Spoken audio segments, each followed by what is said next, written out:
8h33, voltamos com Folha no Ar, primeira edição, e vamos ao nosso último segmento. Eu vou passar para o Edmundo começar esse terceiro segmento de papo com a Thaís. Pois não, Luiz? Permite lembrar dos podcasts. Sim.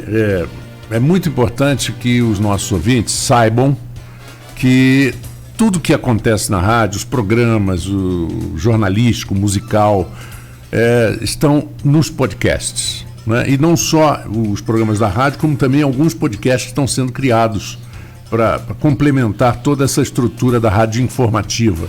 E os podcasts estão em todas as plataformas. Então é muito fácil, você entrando no site da rádio www.folhafm98.com.br, você tem acesso a tudo. O programa, por exemplo, de hoje, que nós estamos conversando com a Thaís e com o Edmundo, mais tarde ou amanhã de manhã, no máximo, já está em podcast. Isso sem contar que no site da Folha também tem a imagem, que nós mostramos todo dia. Então, todo o nosso trabalho é documentado, serve como elemento de pesquisa para outros jornalistas e outros nossos entrevistados, políticos e tudo.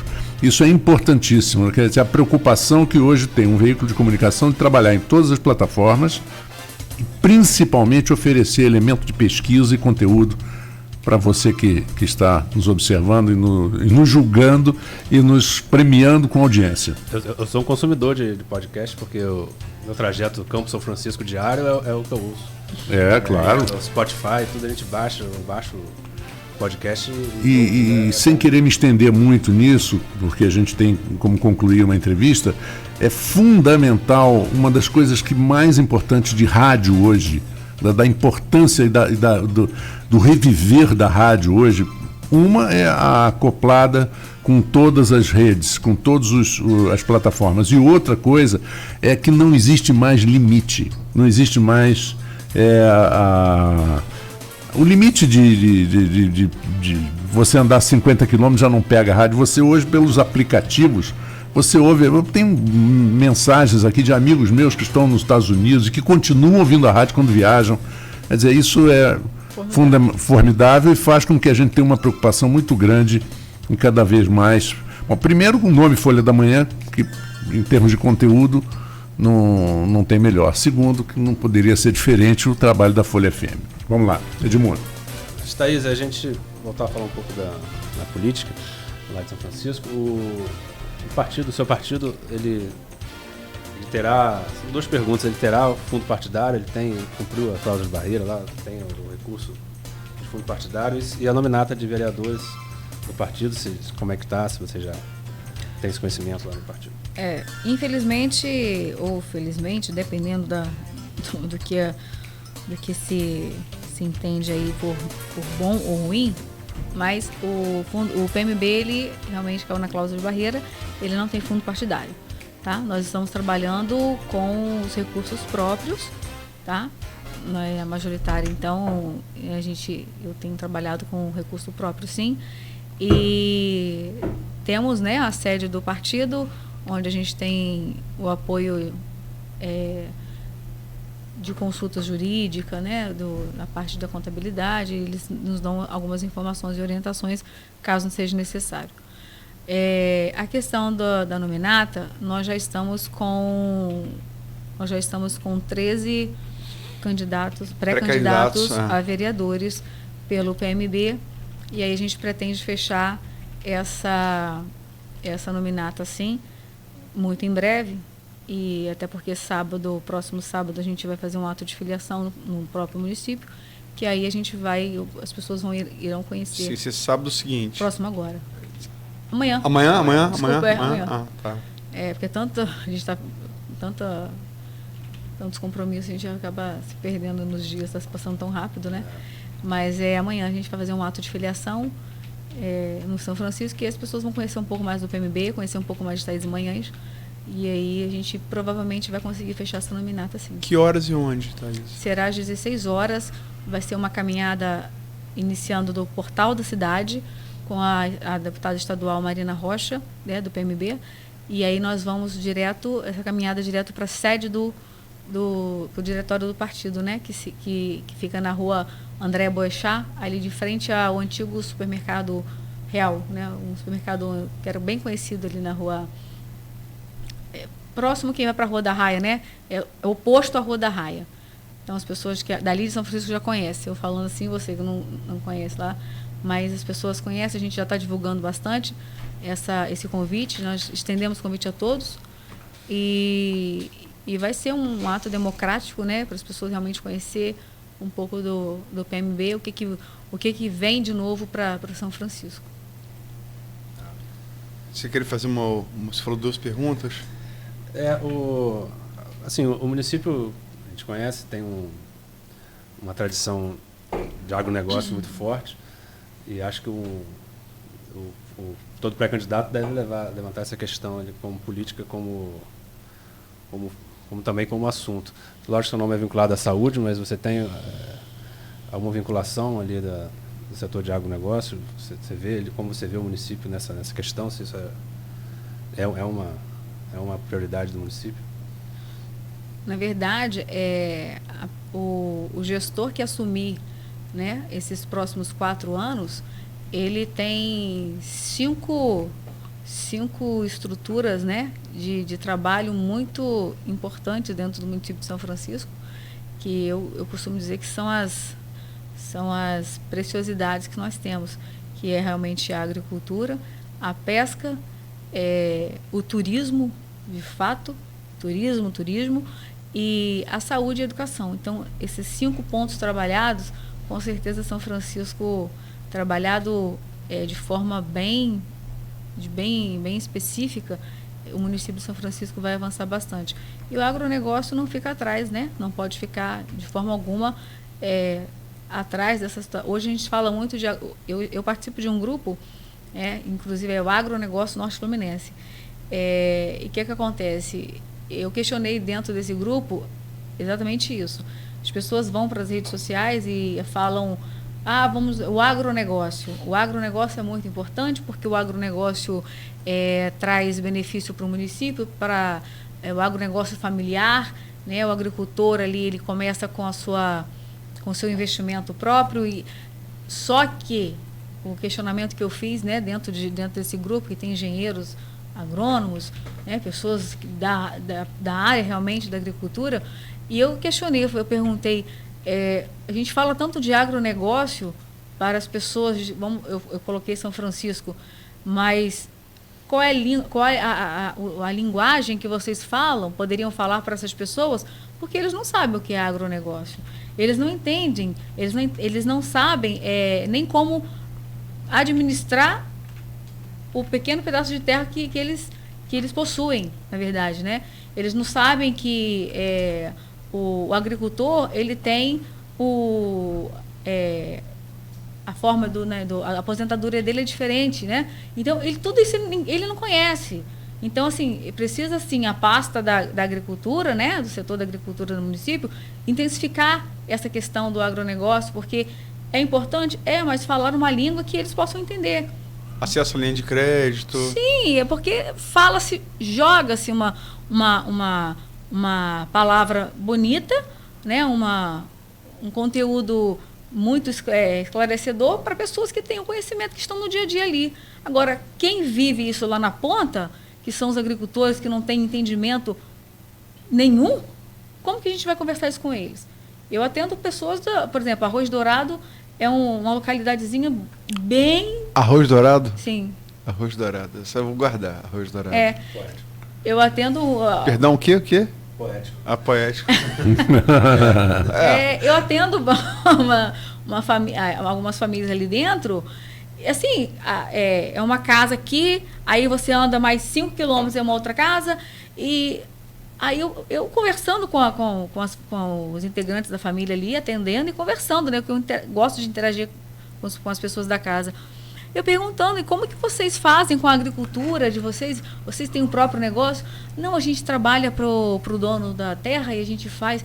Ou seja, a casa onde eles residem, que é um casebre, não é próprio, é do dono da fazenda.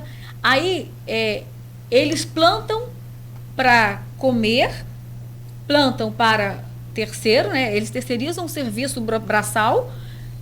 E aí vamos falar de agronegócio com eles como?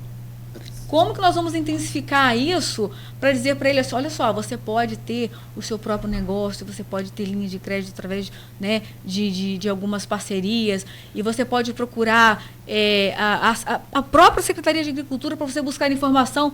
Ah, não, deixa a gente fica aqui mesmo. Tá. Eles não querem. Sabe por que eles não querem? Porque eles têm medo do novo. Eles têm medo do conhecimento e de serem, assim, rotulados de pessoas que não... analfabetas, entende? É muito ruim isso. Precisa se fazer um trabalho com essas pessoas, porque eles são trabalhadores demais. As pessoas de São Francisco são pessoas especiais demais, eles são trabalhadores, eles são pessoas que são receptivos demais com qualquer um. Por exemplo, eu não sou nascida e criada em São Francisco, mas eu tenho o carinho das pessoas de uma forma absurda. Eles são muito acolhedores. E o que falta para eles, na verdade, é levar esse conhecimento um pouco mais na linguagem deles, entendeu? O sistema de emancipação do município, né, desses 25 anos, foi lento, né? Foi lento, sim. Mas eu acho que foi muito mais lento a forma com que chega a informação para essas pessoas lá da ponta, entendeu? Que são os mais vulneráveis, né? Infelizmente. Só para complementar, o agronegócio, quando a gente fala em agronegócio, é mais vinculado à agroindústria, né? Ao negócio rural mais profissional, né? Mais especializado. E ali em São Francisco é agricultura familiar mesmo, que tem que ser, sim, tem que ser trabalhada, né? Questão de opinião, acho que você também concorda com ela. É a agricultura familiar que deve ser o foco ali do município, e talvez um sistema de cooperativa, enfim. Só para fazer esse adendo, que eu acho que o São Francisco tem uma característica muito marcante desse público que você falou, de proprietários, pequenos proprietários que estão ali vinculados até a fazendas maiores, mas que são proprietários, são agricultores. São produtores, né? sim. E eles devem ter acesso à linha de crédito, assim como qualquer outro agricultor. Qualquer outro representante do agronegócio, ou da agricultura, ou da pecuária. Luiz, Vamos fazer um pinga-fogo. A gente faz isso em Campos, mas a gente está chegando já à terceira entrevista com um pré-candidato. Né, como falei aqui, já adiantei, devemos trazer na semana seguinte o ex-prefeito Pedrinho Xerene. Na semana depois da próxima, o ex-deputado e também pré-candidato a prefeito de São Francisco, Papinha. Né, de novo reforçar o convite à prefeita Francimara, pré-candidata à reeleição. Então, isso permite a gente mesmo, para quem não...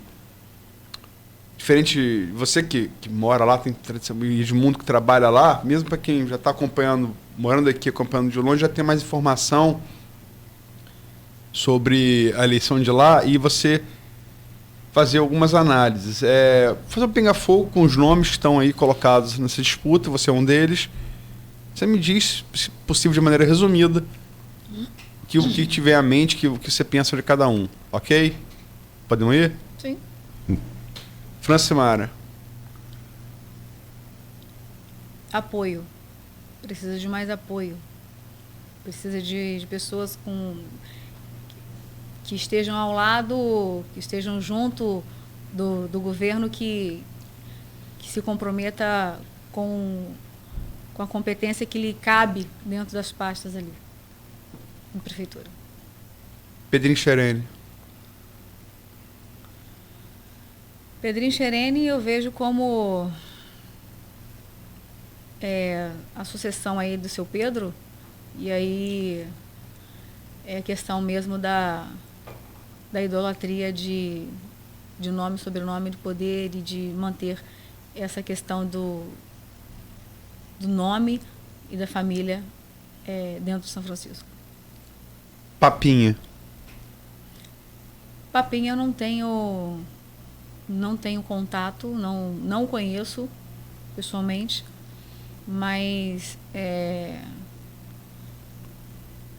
não tenho absolutamente o que falar para você dele agora, né? Porque ainda não tive contato com ele. Mas Politicamente, assim. politicamente, vejo que veio como vereador em Campos, né? Ele foi vereador em Campos e acredito que ele poderia... Deputado também, Sim. suplente, depois assumiu. Sim, poderia ter mantido poderia ter persistido, né, neste caminho em Campos dos Goytacazes. Marcelo Garcia. Marcelo Garcia, eu não tenho tanto contato com ele hoje, mas já tive algum tempo atrás. Inclusive, meu pai foi professor de música dele. E Seu pai é militar, professor de música? meu pai é militar músico, Legal. profissional. E ele fez um trabalho em São Francisco em relação a isso. Eu tenho um grande compromisso com os músicos em relação nessa parte. Mas Marcelo Garcia, eu, jovem, vejo Marcelo Garcia uma pessoa que tem conhecimentos da política, sim, teórico, mas é aquela questão que eu vou voltar a falar, precisa se falar a língua da população. José Renato Pontes. O empresário que tem carisma, é muito querido pela população de São Francisco, apesar de eu não ter conhecido antes. Eu o conheci há poucos meses atrás. A gente tem tido umas conversas muito boas, assim. É um empresário, né, que mostra sua qualificação aí na sua forma. Atacadista do trigo, né? Isso, exatamente. E vejo como uma pessoa que entende de negócios. Vou falar de duas referências ainda, uma já póstuma e outra viva, ativa, graças a Deus. Pedro Schereni. Quem? Pedro Schereni, o ex-prefeito Pedro Schereni, o pai. Sim. Qual a sua referência sobre ele? Todos em São Francisco falam de uma forma somente positiva de Pedro Schereni. Barbosa Lemos. Não falam tão positivamente. A escuta sobre... eu não vivi na gestão de Barbosa Lemos, né, em São Francisco, mas ouve-se falar, né, o que a gente escuta é que existe... que seu Pedro foi uma pessoa realmente que fez uma diferença no município, mas que Barbosa também teve a sua participação política em São Francisco, mas que hoje, o que a gente escuta hoje, na verdade, eu acho que é muito mais pelo que aconteceu com o filho, né, e a gestão da própria Francimara. De repente, deturpou um pouco a imagem dele. Se você fizesse essa pergunta um pouco, né, antes dessas gestões, de repente a resposta seria diferente. Aí as pessoas acabam misturando um pouco e incorporando a atuação dessas famílias que estiveram aí no poder, né? E aí acaba trazendo para o próprio Barbosa esse ponto um pouco mais negativo em comparação ao Pedro Schereni. Agradecer. Edmundo quer fazer mais... Não, acho que foi bastante. Eu agradecer também de estar aqui de novo. Muito obrigada pela oportunidade. Bom, Thaís, Marcos, perdão. Não, imagina. Agradecer a mesma coisa que a Luísa iria falar, eu imagino, né? Agradecer e dizer que as portas estão abertas da Folha FM. Né? Você é sempre bem-vinda e ao nosso ouvinte que acompanhou a sua entrevista, ou mais tarde, ou amanhã de manhã, esse podcast já está disponível para vocês. Ótimo. A Luísa, Segunda-feira é Arnaldo. Segunda-feira é Arnaldo Neto. Uma folguinha. Você agora você deu uma. Você falou, Suspiro. rapaz, com um suspiro que veio do fundo. Não, cara, porque essa coisa de dormir. Eu saio tarde de jornal. Não é brincadeira, essa coisa de não. dormir de noite, dormir de dia, não é a mesma qualidade de sono. Você Não, fica, claro que na não. semana, no final você está estressado, né? Isso aí é uma coisa, te dá jet lag. Porque parece que você está no outro fuso horário. E você fica meio, às vezes, perdido que dia é hoje. Então, mas enfim. É verdade. Agora, é muito prazeroso estar fazendo esse programa em São Francisco. Então, quando pergunta assim, tal lugar, porque para mim, que tem uma história na Tafona, São Francisco sempre foi uma terra do outro lado do Rio. Meio mítica, porque de Atafona, São da Barra, você vê São Francisco pelos Cataventos, a usina eólica, e porque lá você vê a Serra do Imbé, que ela continua ali, né? Então, essa imagem panorâmica que se tem de São Francisco é muito bom você conhecer jornalisticamente, como a gente está falando aqui, levar informação pro ouvinte, pro telespectador, né? Eu acho que está sendo bom para quem não conhece, como vocês conhecem tão bem, como eu, como o Marco, como o Beto, e sobretudo bom para as pessoas que estão lá terem informação, porque está vindo a eleição aí, né? Eu acho que é um serviço muito interessante. Obrigado pela presença, ao Edmundo pela ajuda. Parabéns pelo programa. Muito obrigado. De muito relevância assim para São Francisco, com ter certeza. E eu espero que todos os nossos ouvintes tenham um excelente final de semana, né? E não deixem de acompanhar a nossa programação, porque nós temos muita coisa boa nesse final de semana. Tem Folha Rural, tem Bossa Nova amanhã. Quem é o especial? A entrevista do Folha Rural com um especialista em defensivos agrícolas. Ele vai falar sobre os mitos, verdades, o que o defensivo agrícola pode causar e como trabalhar coisas orgânicas, por exemplo, na agricultura familiar que o Edmundo citou aqui, que é uma coisa que é importante para uma região como São Francisco, e que as pessoas têm que entender, porque se não fosse o defensivo agrícola, aí ele falou uma coisa interessante, o único lugar no mundo onde é chamado de agrotóxico é no Brasil, porque em todos os lugares do mundo o nome é baseado numa tradução do defensivo agrícola, ele protege a plantação. É claro que o uso indiscriminado e pode ser criminoso. Agora, bem feito, você não teria como alimentar o mundo inteiro sem um defensivo agrícola. Verdade, Então a gente coloca muito bem postado no Folha Rural. O negócio é achar o limite, né? O negócio é achar o limite. Vida, né? É verdade. Em tudo na vida. Em tudo na vida. Limite, E uma coisa que a gente sempre diz, o técnico no campo, na propriedade, é muito importante, porque ele orienta as pessoas, aquela pessoa que ainda não aprendeu, não conhece, não tem conhecimento, mas ela aprende a manejar e realmente depois fica muito mais fácil. Precisa falar a língua dele. É verdade. Luiz, bom final de semana. Para nós. Obrigado. Para todos. E a gente continua, porque o Manhã Folha tem um monte de música bonita e tem ingresso para o show do Zé Ramalho, tem podcast à disposição para vocês de tudo que quiserem. Vamos lá, seguindo. Todas as terças ao meio-dia, Folha Saúde, aqui na 98,3, Folha FM.